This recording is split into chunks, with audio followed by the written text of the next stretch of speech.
Naomi itu mempunyai seorang sanak dari pihak suaminya, seorang yang kaya raya dari kaum Elimelek, namanya Boas. Maka Rut, perempuan Moab itu, berkata kepada Naomi, "Biarkanlah aku pergi ke ladang, memungut bulir-bulir jelai di belakang orang yang murah hati kepadaku." Dan sahut Naomi kepadanya, "Pergilah, anakku." Pergilah ia, lalu sampai di ladang dan memungut jelai di belakang penyabit-penyabit. Kebetulan ia berada di tanah milik Boas, yang berasal dari kaum Elimelek. Lalu datanglah Boas dari Betlehem. Ia berkata kepada penyabit-penyabit itu, "Tuhan kiranya menyertai kamu." Jawab mereka kepadanya, "Tuhan kiranya memberkati Tuan." Lalu kata Boas kepada bujangnya yang mengawasi penyabit-penyabit itu, "Dari manakah perempuan ini?" Bujang yang mengawasi penyabit-penyabit itu menjawab, "Dia adalah seorang perempuan Moab. Dia pulang bersama-sama dengan Naomi dari daerah Moab." Tadi ia berkata, "Izinkanlah, kiranya aku memungut dan mengumpulkan jelai dari antara berkas-berkas jelai ini di belakang penyabit-penyabit." Begitulah ia datang dan terus sibuk dari pagi sampai sekarang. Dan seketika pun ia tidak berhenti. Sesudah itu berkatalah Boas kepada Rut, "Dengarlah dahulu, anakku. Tidak usah engkau pergi memungut jelai ke ladang lain, dan tidak usah juga engkau pergi dari sini. Tetapi tetaplah dekat pengerja-pengerjaku perempuan. Lihat saja ke ladang yang sedang disabit orang itu.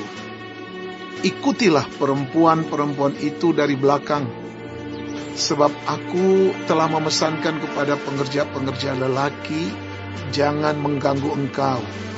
Jika engkau haus, pergilah ke tempayan-tempayan dan minumlah air yang dicedok oleh pengerja-pengerja itu." Lalu sujudlah Rut menyembah dengan mukanya sampai ke tanah dan berkata kepadanya, "Mengapakah aku mendapat belas kasihan daripadamu, sehingga Tuhan memperhatikan aku, padahal aku ini seorang asing?" Boas menjawab, "Telah dikabarkan orang kepadaku dengan lengkap segala sesuatu yang engkau lakukan kepada mertuamu sesudah suamimu mati. Dan bagaimana engkau meninggalkan ibu bapamu dan tanah kelahiranmu, serta pergi kepada suatu bangsa yang dahulu tidak engkau kenal. Tuhan kiranya membalas perbuatanmu itu, dan kepadamu kiranya dikaruniakan upahmu sepenuhnya oleh Tuhan Allah Israel, yang di bawah sayapnya engkau datang berlindung."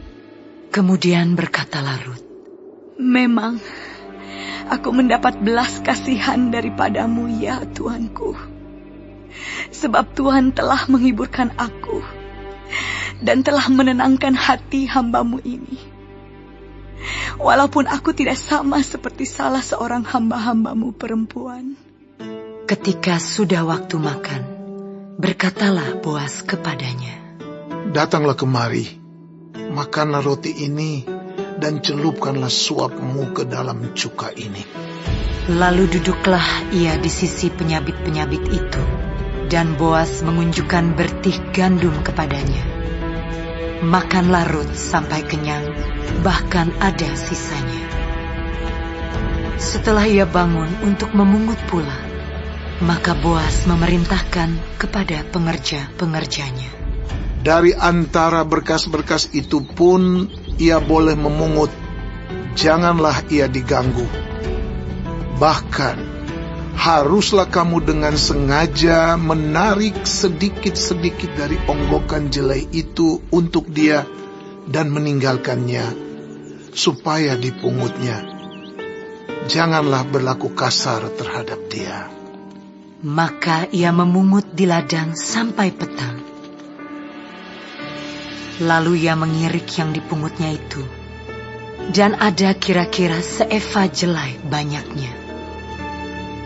Diangkatnyalah itu, Lalu masuklah ia ke kota. Ketika mertuanya melihat apa yang dipungutnya itu, dan ketika dikeluarkannya dan diberikannya kepada mertuanya sisa yang ada setelah kenyang itu, maka berkatalah mertuanya kepadanya, "Di mana engkau memungut dan di mana engkau bekerja hari ini? Diberkatilah kiranya orang yang telah memperhatikan engkau itu." Lalu diceritakannyalah kepada mertuanya itu pada siapa ia bekerja. Katanya, Nama orang pada siapa aku bekerja hari ini ialah Boas. sesudah itu berkatalah Naomi kepada menantunya, Diberkatilah kiranya orang itu oleh Tuhan yang rela mengaruniakan kasih setianya kepada orang-orang yang hidup dan yang mati. Lagi kata Naomi kepadanya, Orang itu kaum kerabat kita. Dialah salah seorang yang wajib menebus kita. Lalu kata Rut, perempuan Moab itu, Lagi pula ia berkata kepadaku, Tetaplah dekat pengerja-pengerjaku sampai mereka menyelesaikan seluruh penyabitan ladangku. Lalu berkatalah Naomi kepada Rut, menantunya itu, Ya anakku, sebaiknya engkau keluar bersama-sama dengan pengerja-pengerjanya perempuan, supaya engkau jangan disusahi orang di ladang lain.